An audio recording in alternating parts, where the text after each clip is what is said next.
안나 까레니나, 러시아의 대문호 레프 톨스토이의 대표작이죠. 오늘은 이 안나 까레니나에 등장하는 핵심 인물들의 MBTI를 분석해보고 극중 갈등 전개 양상이 이들의 MBTI와 어떤 연관을 맺고 흘러가는지, 그리고 우리에게 주는 시사점은 무엇인지 함께 얘기 나눠보는 시간을 가져볼게요. 이 MBTI 분석은 철저히 저의 주관에 입각한 것이기 때문에 재미로 봐주시고요. 좀 더 신박한 의견 있으시다면 이 아래 댓글창에다가 의견 자유롭게 남겨주세요. 먼저 저와 함께 이 소설의 줄거리를 빠르게 파악해 볼게요. 소설의 주인공 안나 까레니나는 19세기 후반 러시아 제국의 수도 상트페테르부르크에서 고관대작인 남편 그리고 귀여운 아들과 함께 살아가고 있는 미모의 귀족 여인이죠.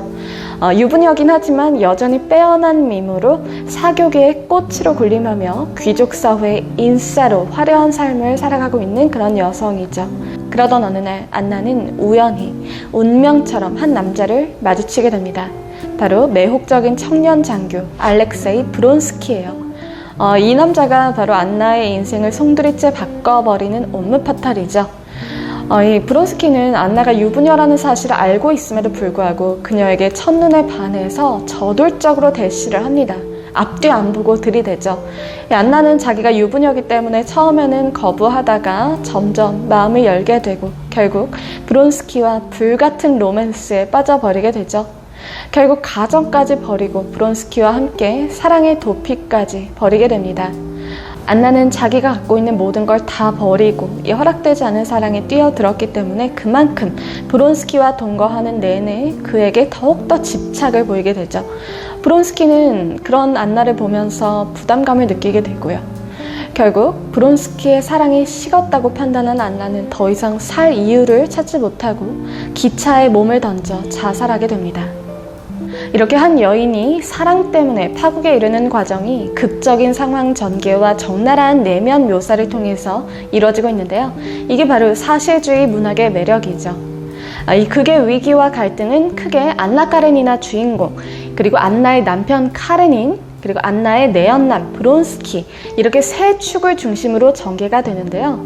이들이 각기 어떤 MBTI를 가지고 있고 그에 기반해서 서로 어떻게 상호작용하면서 극의 위기와 갈등을 고조시키는지 이걸 분석해보면 정말 재밌어요. 우리의 안나 까레니나, 안나는 감수성이 풍부하고 자기 감정에 솔직하고 사회 인습이나 통념에 얽매이지 않고 자기의 감정을 더 소중히 하고 행동하는 그런 타입이죠. 제가 봤을 때 안나는 ENFP예요. ENFP의 전형적인 성격 특성을 한번 읽어볼게요. 감정이 얼굴에 잘 드러난다. 새로운 시도를 좋아한다. 감동을 잘하고 눈물도 잘 흘린다. 작은 일에도 감정의 기복이 심하다. 눈치가 없는 척하지만 사실 엄청 빠른 눈치의 소유자다. 내면에 열정을 지녔다. 멋내는 것을 좋아한다. 인생을 즐겁게 살려고 한다. 하기 싫은 것에 대한 인내력이 부족하다. 좋아하는 사람과 싫어하는 사람 간의 구별이 심하다. 반복적인 일상을 힘들어한다. 그렇다면 안나와 함께 살고 있는 남편 카레닌은 어떤 성격 유형일까요? 카레닌은 ISTJ예요. 관습과 전통을 중시하고 체면과 위신을 중시하고 또 철저하게 합리적으로 계산하고 행동하는 스타일이죠. ISTJ 성격 유형 특성을 한번 읽어볼게요. 선입견이 강하다. 낯가림이 심한 편이다. 지나고 난 다음에 따지는 편이다. 주어진 업무나 책임을 끝까지 완수한다. 예고 없이 갑작스러운 변화를 매우 싫어한다. 원리 원칙적이다. 실수한 것을 참지 못하고 즉각 수정하기를 원한다. 참고 참았다가 터뜨리는 편이다. 사고방식이 로봇 같다. 겉보기에 차가워 보인다. 구시대적인 관습을 논리에 따른 판단 없이 수용하는 편이다. 맞는 것 같아요. 안나는 ENFP, 그리고 안나의 남편 카레닌은 ISTJ. 이 둘 간의 갈등이 폭발하는 장면이 있어요. 이 소설의 초반부에 안나가 이 내연남 브론스키와 썸을 타기 시작하면서 남편 카레닌과 갈등을 빚는 부분이 있는데, 여기서 바로 ENFP인 안나 그리고 ISTJ인 남편 카레닌이 어떻게 같은 상황을 달리 해석하고 대응하는지 그 차이가 현격하게 드러나서 굉장히 재밌어요. 유부녀인 안나가 젊은 청년 장교 브론스키와 사랑에 빠졌다는 것을 이 사교계의 호사가들이 모를 리가 없었죠. 그런데 이 사실을 굳이 숨기려고도 하지 않는 안나를 보면서 남편 카레니는 분노하게 되죠. 왜냐하면 자기 위신이 깎여버리기 때문에. 이 남편인 자기는 뭐가 되냐 이 말이죠. 그래서 어느 날 남편 카레니는 안나를 불러서 조용히 당부하죠. 너가 누구와 사랑에 빠지든 너의 감정에 대해서는 내가 어찌할 수 없는 노릇이지만 동네 창피할 짓은 하지 마라. 너무 지나치게 티는 내지 말아달라. 이렇게 조근조근 이야기를 하죠. 안나는 그런 남편을 보면서 더욱 우라통이 치밀죠. 차라리 자기처럼 감정을 폭발시키면서 화를 내거나 자기에게 뺨이라도 때렸다면 허심탄회하게 감정을 열고 소통을 할 기회조차 있었을 텐데 딱 자기 할 말만 하고 입을 닫아버리는 그런 남편을 보면서 정말 저 사람과 나는 다르구나라는 것을 느끼게 되죠. 안나와 카레니는 당시의 사회상에 의거해서 정략 결혼으로 맺어진 부부죠. 하지만 최소한의 서로 끌어당기는 부분이 있었기 때문에 결혼이 성립이 됐겠죠. 그게 바로 안나와 카레닌이 서로 다른 부분을 서로에게서 발견했기 때문일 거라고 생각을 해요. 자기에게 없는 부분이 뭔가 멋져 보였을 수도 있죠.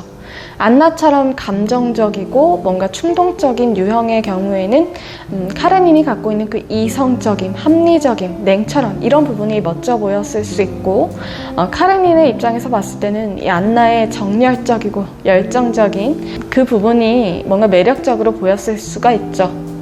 하지만 이 둘이 함께 살면서 당도하게 되는 여러 가지 문제들을 함께 풀어나가는 과정에서 대응 방식과 철학 차이가 너무나 극명하다면 결국 불만이 쌓이면서 폭발할 수밖에 없겠죠. 이게 바로 성격 차이인가 싶어요. 그래서 이 둘은 결국 브론스키라는 이 촉매제를 계기로 해서 서로의 다름을 확인하고 오만정이 떨어지게 되죠, 서로에게. 그렇다면 이 옴므파탈 브론스키는 어떤 유형일까? 제가 봤을 때 ENTP에 가까워 보여요. 이 브론스키는 자기 확신에 차 있는 그런 인물이죠. 자신감도 있고 유머러스하고 또 입담도 좋기 때문에 이런 부분이 굉장히 매력적으로 비춰질 수가 있죠. 그리고 자기가 원하는 것을 얻기 위해서 위험을 감수하는 그런 모험심도 있고 또 명예욕과 공명심도 있는 스타일이죠. 이런 부분에 안나가 반했던 거겠죠? ENTP 성격 유형의 특징을 한번 읽어볼게요. 자존감이 높고 자기에 대한 확신이 강하다. 자기애가 강한 만큼 자기 합리화를 하는 경우도 있다. 흔히 내가 가장 합리적이고 논리적이야 라고 생각하는 것. 자기의 주관이나 가치관이 매우 뚜렷하며 이를 거리낌 없이 말한다. 모험심이 강하며 위험을 감수해서라도 새로운 시도를 하기도 한다. 관심 있는 분야에 대해 경쟁심이 강한 편이다. 자신의 가치관 그리고 합리성을 중시하기 때문에 불합리한 전통이나 권위, 규범 등은 답답해하는 편이다. 재치 있고 카리스마 있는 성격이며 주변 사람들을 이끄는 리더십이 있다. 많은 관심사를 가지고 있지만 그것들에 금방 실증이 나버린다. 매우 도전적이기도 하지만 ESTP, ESFP와 더불어 쾌락에 빠지는 경우도 가장 높은 성격 중에 하나다. 브론스키는 내면의 충동에 따라 살면서 만족감을 느끼기도 하지만 그만큼 무언가에 쉽게 질리기도 하고 또 흥미를 빨리 잃게 되기도 하는 그런 스타일이죠. 그래서 안나와 함께 사람들의 눈을 피해서 유럽의 시골로 도망가서 동거를 하게 되지만 막상 살아보니까 별거 없다라는 생각을 갖게 되죠. 지루함도 느끼게 되고요. 그리고 이렇게 도망 오기 이전에 자기가 가졌던 입신양명과 성공의 기회, 가능성에 대해서 그리워하게 되기도 하고 화려한 도시에서의 여러 가지 가능성을 포기하고 이 불륜 생활에 뛰어든 스스로에게 자괴감을 느끼기도 하고요. 그리고 자기에게 점점 집착을 부리면서 이성을 잃어가는 이 안나를 보면서 부담감을 느끼고 벗어나고 싶다는 생각까지 하죠. 이게 바로 안나를 미치게 하는 지점이죠. 유부녀인 안나가 초반에 이 브론스키라는 청년과 사랑에 빠지게 됐던 건 늙고 고지식하고 보수적이고 열정 없는 남편과 달리 진취적이고 유머러스하고 매력이 넘치고 통통 튀는 그런 브론스키라는 사람이 가진 매력 때문이었겠죠. 그런데 보면 안나랑 브론스키는 MBTI가 비슷해요. 안나는 ENFP 그리고 브론스키는 ENTP. 중간에 F랑 T만 다르죠. 그 말인즉슨 안나는 브론스키로부터 자기와 비슷하면서도 다른 부분에서 매력을 느꼈을 수도 있었을 거라는 거예요. 이 허락되지 않은 사랑을 이끌어가면서 안나는 모든 걸 다 포기했어야 됐기 때문에 점점 더 이 자기에게 남은 유일한 존재인 브론스키에게 매달리고 그의 사랑을 확인하려고 매 순간 집착을 부리는 데 반해서 브론스키의 경우에는 생각을 하게 되는 거죠. 이 안나와 같이 산다는 것이 옳은 결정이었나? 나에게 이것이 최선인가? 지금 나는 벗어날 수 있을까? 이 상황에서 여러 가지 생각을 하게 되면서 안나에게 사랑이 식었다는 시그널을 주게 된 것일 테고, 이것이 안나를 파국으로 이끌었던 거겠죠. 둘이 사랑의 도피를 떠났을 때 안나는 그 흥분감과 행복감에 훨씬 더 오래 도취돼 있었고, 브론스키는 여기서 좀 더 빨리 빠져나왔던 거죠. 브론스키가 좀 더 현실적인 타입이기 때문이죠. 그놈의 사랑 때문에 모든 걸 다 잃고 비극적인 결말을 맞이하게 된 우리의 안나. 안나는 어떤 사람을 만났어야 행복하게 살 수 있었을까요? 흔히 반대가 끌린다고도 하지만 이 안나의 경우를 봤을 때는 안나랑 비슷한 사람을 만났어야 끝까지 행복할 수 있지 않았을까라는 생각이 들기도 해요.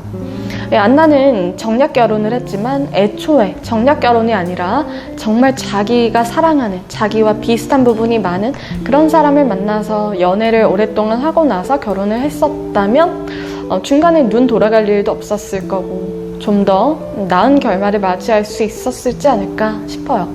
여러분은 어떻게 생각하시나요? 아니면 이 사랑에 헌신적이고 사랑을 갈구하는 이 안나를 보듬어주면서 이 안나의 부족한 부분을 채워주는, 보완해주면서 함께 할 수 있는 그런 MBTI 유형 있을까요? 여러분의 생각을 댓글로 남겨주세요.